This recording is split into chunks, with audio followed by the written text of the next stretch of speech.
नमस्कार, आप देख रहे हैं आवाज़ इंडिया। मैं हूं सर्वेश तिवारी।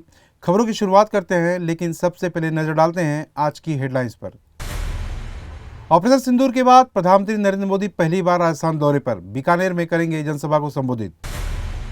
सर्वदलीय प्रतिनिधिमंडल पहुंचा टोक्यो। ऑपरेशन सिंदूर पर बात रखेगी संजय झा की टीम। वहीं शिवसेना सांसद श्रीकांत शिंदे के नेतृत्व में एक डेलीगेशन अबू धाबी पहुंचा। ओलों की चपेट में आया इंडिगो का विमान का अगला हिस्सा टूटा, बाल बाल बचे 240 यात्री। तमिलनाडु के तंजावर में बस टेम्पो की टक्कर से 5 लोगों की मौत और 6 हुए घायल। और मुंबई इंडियंस ने दिल्ली कैपिटल्स को 59 रनों से रौंदकर प्लेऑफ के लिए किया क्वालिफाई। अब खबरें विस्तार से। ऑपरेशन सिंदूर के बाद प्रधानमंत्री नरेंद्र मोदी पहली बार राजस्थान दौरे पर आ रहे हैं। प्रधानमंत्री गुरुवार को बीकानेर के देशनोक स्थित पलाना गांव में सभा को संबोधित करेंगे। बीकानेर राजस्थान के उन सीमावर्ती जिलों में शामिल है जिनकी सीमा पाकिस्तान से लगती है। ऑपरेशन सिंदूर के बाद पीएम मोदी सीमावर्ती क्षेत्र का दौरा करके प्रदेश के लोगों में नया जोश भरेंगे। सीज फायर के बाद पीएम मोदी पंजाब के आदमपुर एयरबेस भी गए थे, जहां वे भारतीय सैनिकों से मिले और पाकिस्तान के हवाई हमलों का माकूल जवाब देने पर उन्हें बधाई भी दी। अब बीकानेर दौरे पर वे पहली बार जनसभा को संबोधित करने वाले हैं। इस दौरान वे नाल में वायुसेना के जवानों से भी मिल सकते हैं। देश के रेल नेटवर्क को आधुनिक और विश्वस्तरीय बनाने की दिशा में एक और महत्वपूर्ण कदम उठाया जा रहा है। प्रधानमंत्री नरेंद्र मोदी 22 मई को अमृत भारत स्टेशन योजना के तहत पुनर्विकसित किए गए देश भर के लगभग 103 रेलवे स्टेशनों का वर्चुअल लोकार्पण करेंगे। इस ऐतिहासिक कार्यक्रम में प्रयागराज मंडल के अंतर्गत आने वाले करछना रेलवे स्टेशन समेत उत्तर मध्य रेलवे जोन के 9 प्रमुख रेलवे स्टेशनों को भी नई पहचान मिलेगी। अमृत भारत स्टेशन योजना के तहत देश भर के रेलवे स्टेशनों को अत्याधुनिक सुविधाओं से युक्त किया जा रहा है। इन स्टेशनों का न सिर्फ भौतिक सौंदर्य बढ़ाया गया है, बल्कि यात्री सुविधाओं, सुरक्षा मानकों और तकनीकी दक्षता में भी बड़ा बदलाव लाया गया है। जेडीयू सांसद संजय कुमार झा की अगुवाई में एक सर्वदलीय प्रतिनिधिमंडल टोक्यो पहुंच गया है। यह प्रतिनिधिमंडल ऑपरेशन सिंदूर और आतंकवाद के खिलाफ भारत की निरंतर लड़ाई को प्रदर्शित करने के लिए जापान के अलावा इंडोनेशिया, मलेशिया, कोरिया, गणराज्य और सिंगापुर का दौरा करेगा। इस प्रतिनिधिमंडल में राजदूत मोहन कुमार, बीजेपी सांसद डॉक्टर हेमंत जोशी, सीपीआई सांसद जॉन ब्रिटास, टीएमसी सांसद अभिषेक बनर्जी, बीजेपी सांसद अपराजिता सारंगी, जेडीयू सांसद संजय कुमार झा, बीजेपी सांसद ब्रिजलाल और बीजेपी सांसद प्रधान बरुआ शामिल हैं। वहीं शिवसेना सांसद श्रीकांत शिंदे के नेतृत्व में एक सर्वदलीय प्रतिनिधिमंडल संयुक्त अरब अमीरात के अबू धाबी पहुंचा। यह प्रतिनिधिमंडल ऑपरेशन सिंदूर और आतंकवाद के खिलाफ भारत की निरंतर लड़ाई को प्रदर्शित करने के लिए संयुक्त अरब अमीरात, लाइबेरिया, कांगो लोकतांत्रिक गणराज्य और सिएरा लियोन का दौरा कर रहा है। प्रतिनिधिमंडल में बीजेपी सांसद बांसुरी स्वराज, आईयूएमएल सांसद ईटी मोहम्मद बशीर, बीजेपी सांसद अतुल गर्ग, सांसद सास्मित पात्रा, साथ ही राज्यसभा सांसद और वरिष्ठ अधिवक्ता मनन कुमार मिश्रा, इसके अलावा बीजेपी नेता एएस अहलूवालिया और राजदूत सुजान चिनाय शामिल हैं। दिल्ली से श्रीनगर जा रहा इंडिगो का विमान बुधवार की देर शाम खराब मौसम की चपेट में आ गया, जिससे विमान में अफरा तफरी सी मच गई। तेजी से ऊपर नीचे लड़खड़ाते विमान में बैठे यात्री इमरजेंसी में मदद के लिए प्रार्थना करते नजर आए। अधिकारियों ने बताया कि बाद में विमान को श्रीनगर में सुरक्षित रूप से लैंड करवाया गया। विमान में चालक दल के अलावा 240 यात्री भी सवार थे। विमान के आगे के हिस्से को नुकसान पहुंचा है। सोशल मीडिया पर इस फ्लाइट से जुड़ा एक वीडियो भी वायरल हो रहा है, जिसमें वीडियो में यात्री विमान के अंदर चिल्लाते हुए नजर आ रहे हैं। खराब मौसम की वजह से फ्लाइट ऊपर नीचे हिलता हुआ भी नजर आ रहा है।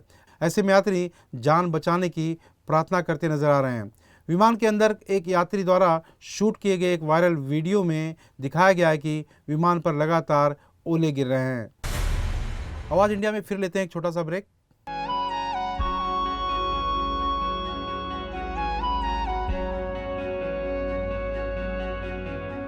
आवाज इंडिया,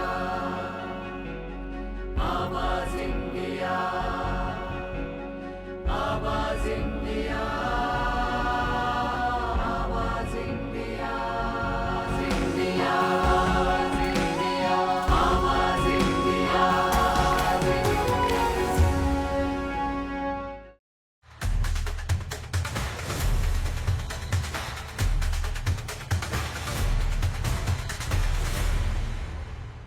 ब्रेक के बाद आप सभी का फिर से एक बार स्वागत है।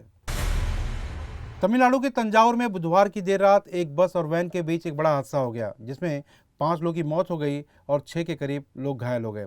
यह दुर्घटना तंजावुर त्रिची राष्ट्रीय राजमार्ग पर एक ओवरब्रिज के पास घटी, जब एक टेम्पो जो तंजावुर से आ रहा था त्रिची जा रही बस से टकरा गया। इस हादसे में 4 लोगों की मौके पर ही मौत हो गई और एक व्यक्ति की अस्पताल ले जाते समय मौत हो गई।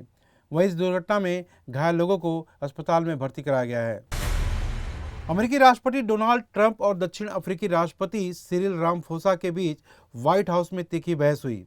यह ट्रंप की मीडिया के सामने किसी विदेशी नेता के साथ दूसरी बड़ी असहमति है।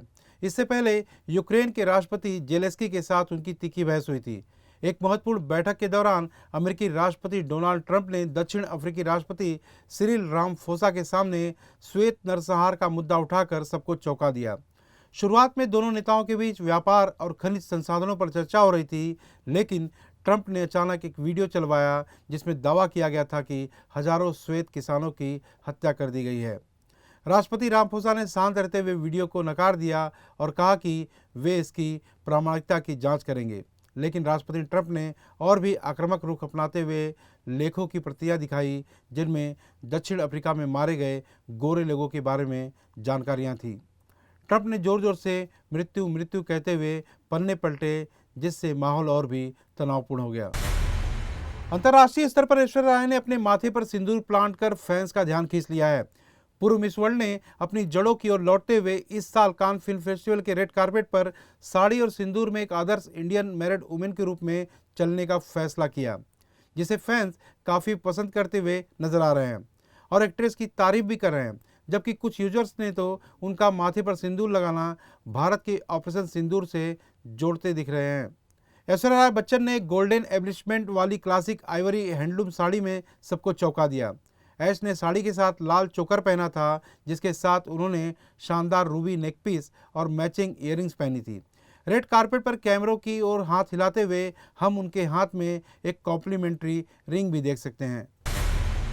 सवाई माधोपुर की मानटाउन थाना पुलिस ने एक बड़ी कार्रवाई करते हुए फर्जी विवाह कर धोखाधड़ी करने वाली महिला अनुराधा विशाल पासवान को गिरफ्तार किया है। आरोपी महिला अब तक करीब 25 शादियां कर चुकी है और हर बार सुहाग रात के बाद फरार हो जाती थी।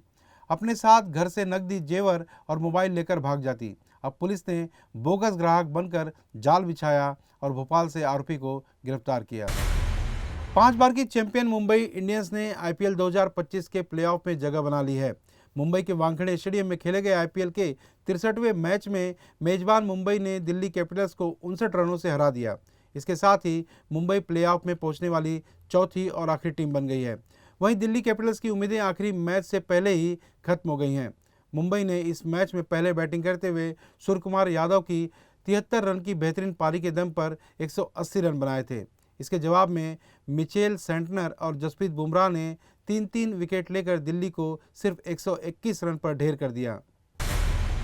आवाज़ इंडिया में फिलहाल के लिए इतना ही। जल्द होगी आपसे फिर मुलाकात, तब तक के लिए नमस्कार।